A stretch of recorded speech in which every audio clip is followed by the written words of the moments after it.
Ergi Bufasi is a teaching assistant at the American University of the Middle East and at the same time a student at the University of Tartu. He's currently pursuing an MA in, master's degree in educational technology. His primary research interest is in using computational simulations in physics to improve teaching techniques. And I believe this is going to be a wonderful opportunity for science teachers here to see how they can simulate using different online platform. So join me as I welcome Ergi Bufasi to share with us his amazing wealth of experience. Welcome, Ergi. Thank you, Stephen. So let me share the screen. You can see it, right? All right, so today's topics is how to use simulation in science, and especially how to improve teaching science using simple simulations in 3D or even in 2D. In the late 1975, Shannon defined the simulation as the process of designing a model of a real system. And with the coming years, simulations, with the advance of the computers, simulations became one important part of teaching, let's say. For today's presentation, I would like to stress myself in one platform, which is called PhET Interactive Simulations, or Physics Educational Technology as a long name. Actually, there are plenty of platforms and websites that offers free simulations for physics, for chemistry, and for different things. But why I choose this one? Because this is one of the best so far interactive platform in which students can view in 3D real models, and the environmental is very easy for the teacher and for the student itself. Now, PhET, I'll call it as a shortcut, PhET, is open source, which means that it is free, and it has not only in physics simulations, but it has in 5, let's say, fields. As you can see, chemistry, math, earth science, and biology. And in the coming slides, I'll show you more technical things, how to use different simulations in different backgrounds using PhET directly from the website itself. There is an interesting, actually there are plenty of research lately that have been done in simulations, and the one that it is from the national lead states in 2013 states that, or they concluded that using simulation to engage students in science and engineering creates like not only 3, but 6 steps, let's say. During these 6 steps, the students can ask questions and define problems. So they can list different questions about a certain topic. It can be physics, it can be chemistry, it can be mathematics, and they can pose hypotheses. Then they can develop and use different models by discussing with themselves, comparing the results with each other, if they are using each one of them one simulation, and they can test prediction. In the meantime, they can even investigate and decide which one of the, let's say, the test or the prediction they predicted will be the best fit or the real outcome. During the simulation or with the use of the simulations, they can analyze, and analyze can be like divided in qualitative and quantitative. So quantitative and qualitative meaning that they can use data or they can use even theoretical part. In the meantime, they will use even mathematics. So with the use of simulation, they can even use mathematics inside and even physics equations or physics theorems. So actually, one of the interesting research that is being done lately is from, let me see if I have it here.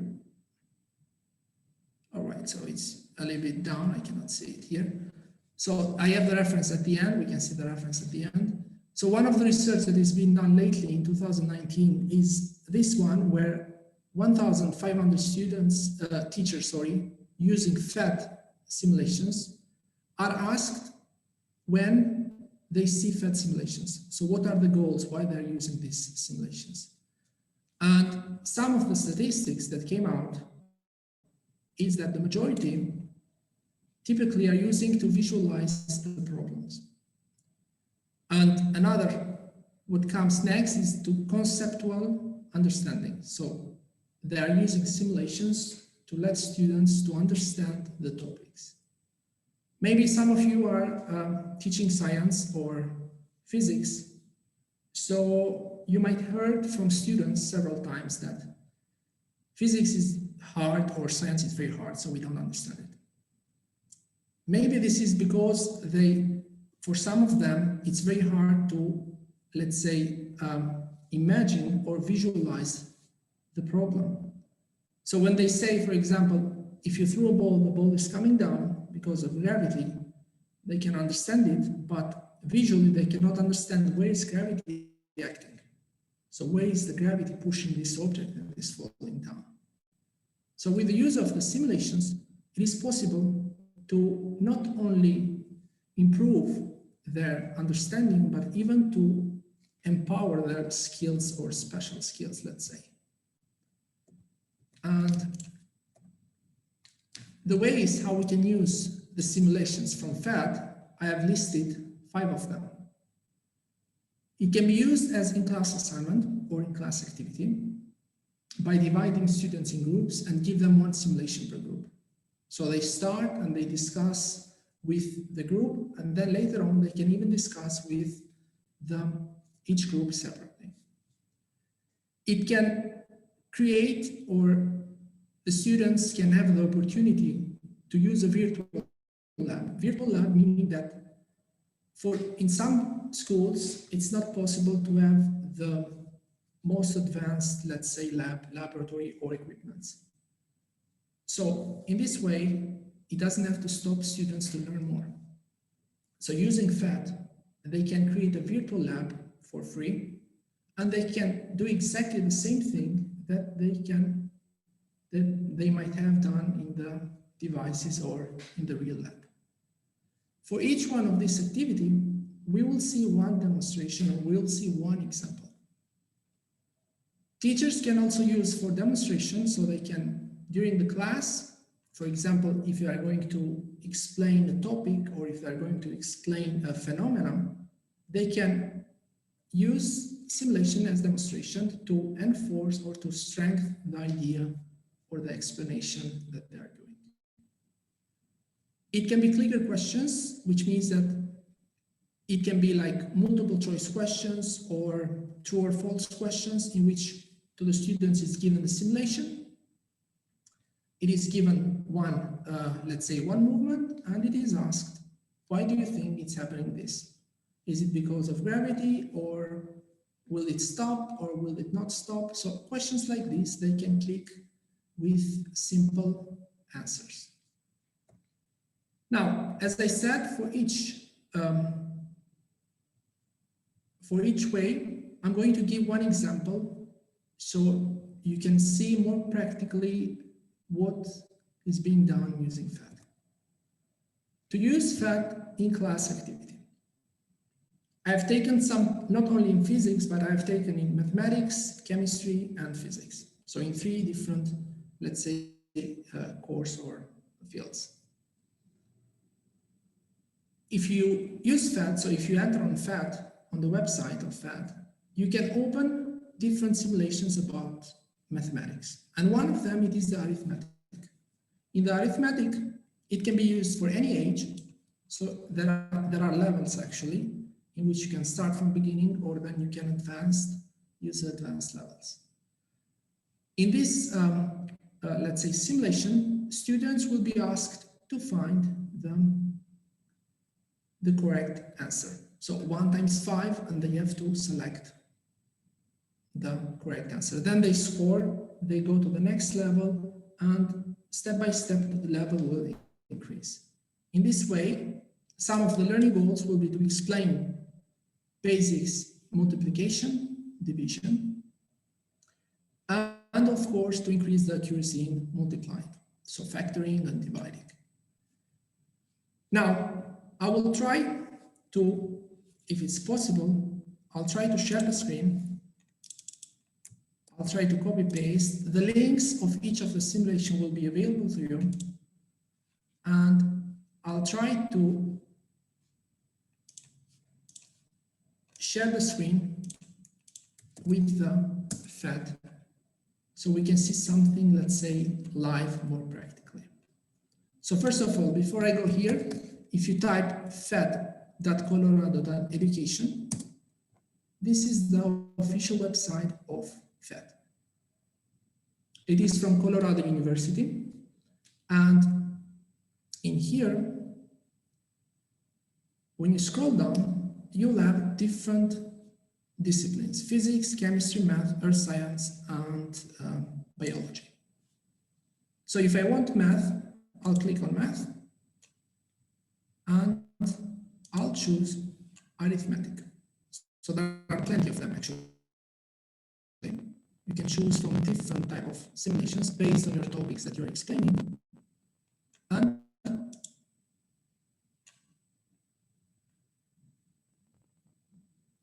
it will be open. So everything is online, which means that you need to have a connection with the internet in order to play. So by clicking play, the simulation will be open. And students, of course, here you can choose multiply, factor, divide. So I'll start with multiply, and you can choose the level. So for each level, they can like increase or improve and taking stars. So the first one, this is mostly for pupils, in which they have to find the correct answer. So by getting the correct one, they get a score. In this way, they can even like be happy, let's say, because they are getting rewarded. And they will try like to play more and more, and they will try to advance in the upper levels. So as you can see, even from this part, so even from this view, they can learn that it's 5 times 3, how much it will be. So this is one of the, let's say, let me just take it back because I cannot open it. Just a second, please. I cannot. Okay, so I believe you can see this one or not. No. I'll share back the screen. Yeah. All right. So this is one, let's say, in-class assignment that they can do. And as I said, it can be for all type of levels. It can be for pupils, it can be for high school, for undergraduate, and so on. Another interesting simulation will be creating the virtual lab.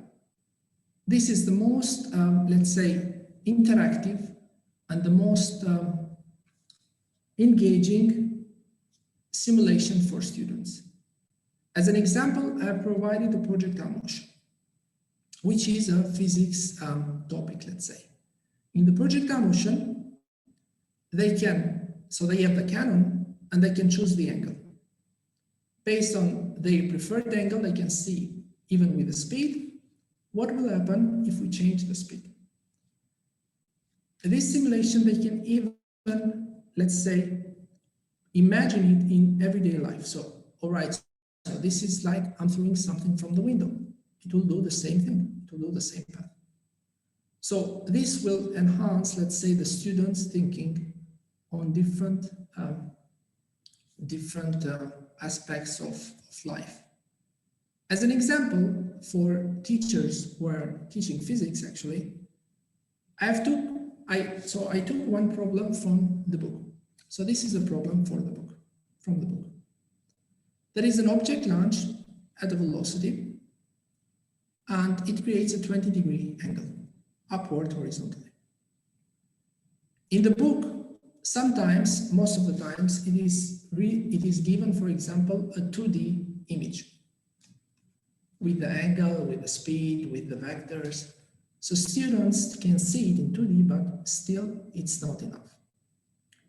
So using the simulation, using PhET, they can create exactly the same conditions of the problem, and they can see not only this, but they can even change the speed, they can change the angle, and they will see what is happening. As an example to this problem, I will share once again PhET, in which I will go to the physics part now. So in the physics part, I will choose the projectile motion simulation. So physics. And for physics, actually, there are much more. So there are like 44 animations. So to make a shortcut, I'll try to use it like this, projectile motion. And when it will be open, you have some options there. You can use the, let's say 2D, you can use the lab, or you can use even the vector thing, where you can see only the vector definitions. In this case, I'll choose the lab part, or the lab environment, virtual lab environment. So there are intro, vectors, drag, and lab. So I'll choose lab. The lab, what does it mean, the lab? The lab, it means that students can modify the mass, can modify the diameter, can modify gravity. For example, one assignment or one activity that you can do in class is ask students, if we threw an object from Earth with an angle, let's say 45 degrees, how much it will be the range? And they will do it. They will find the range, how much it is.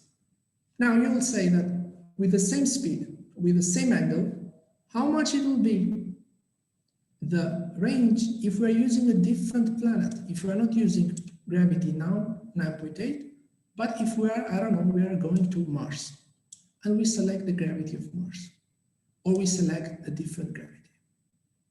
So in this way, they will see that gravity is affecting the range.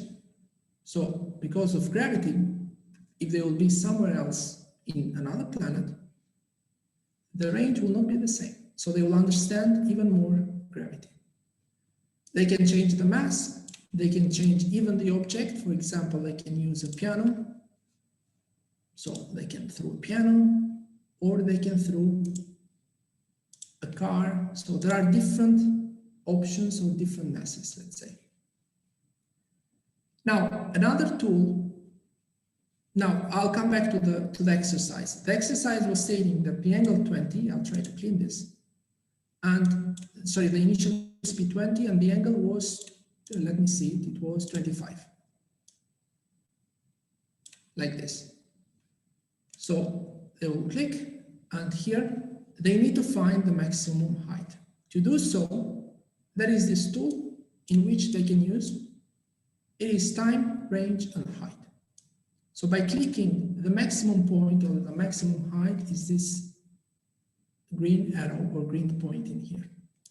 They click on it, and the range will be 12.18. So the distance from the launching point to the landing point will be this much.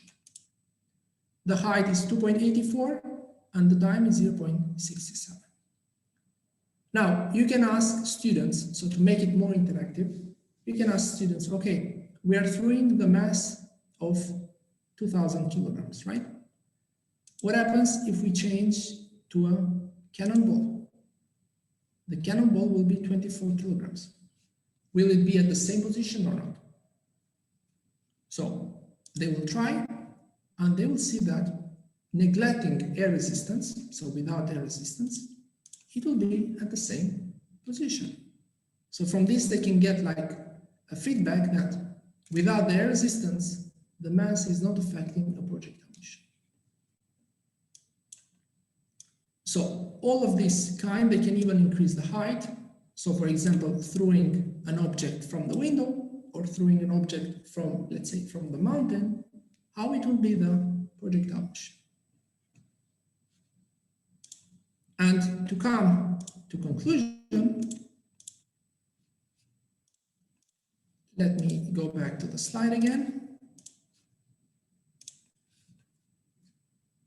Now, another one as demonstration before we come to conclusion is using it in chemistry. So for chemistry, let's say courses or for chemistry field, that is how to build an atom where they can see. It can be used as demonstration where they are given two baskets, hydrogen and oxygen. They take it and they place or they create a water molecule, H2O. Or they can create an oxygen molecule.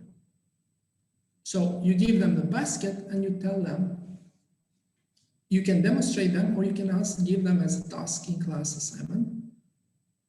Then create a molecule of water and they have to drag and drop the molecule of water or any other molecule that it is present. It's all of them are available, I believe. So in conclusion, using simulations, and personally, I use them a lot during my teaching, during my physics courses, let's say, because I see that I might have one or two students that might be lack in the visual thing, meaning that they might not clearly understand the situation of the problem. So using the simulation, I'm helping them to, let's say, better understand the phenomena and to improve their spatial ability to understand a certain problem in physics, in chemistry, or even in mathematics. So there are, as I said, really nice, interesting research done lately, the one from 2019 from Pierce, Wiman, and Perkins, in which they tested 1,500 teachers. Actually, they asked, not tested. And the outcome was really interesting and was really, really good. So I encourage anyone who is a teacher today, who is present, to better or to use simulations during their activity, because it will not only improve students' skills and students' ability, but it will also make them like more happy to work during the class. So this is it, and you can find the references here. There are even plenty more of them. So for any time, please, if you have any questions about simulations, we are happy to help you out. Thank you so much, Ergi. Thanks so much.